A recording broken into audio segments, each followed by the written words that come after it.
Ruhul Qudus, Jabroil. Bu kishi Ruhul Qudus. Quddus demayapti-ku, Ruhul Quddus demayapti. Chunki Al-Quddus huvallohu taala. Allohdir Al-Quddus. Men ajablanaman, bugun Quds haqida, Baytul Maqdis haqida kitob yozib, odamlarni Baytul Maqdis haqida o'ylamaydiganlikda ayblaydigan odamlar Quddus deyapti hali ham. O shaharning ismi Quddus emas. O shaharda ismi Qudus. Tashdid yo'q bu yerda. Buni doim aytaman, lekin hech kim buni to'g'rilamaydi. Quddus haqida ma'ruza qilyapti. O'zini bu shu borada olimman deydi. Lekin Quddus deydi.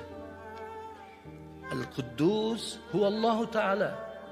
O shaharda oti esa Baytul Maqdis yoki Quds deyiladi. Mana bu yerda Jabroilning ismini ham Ruhul Quds dedilar payg'ambar islom. Quddus demadilar.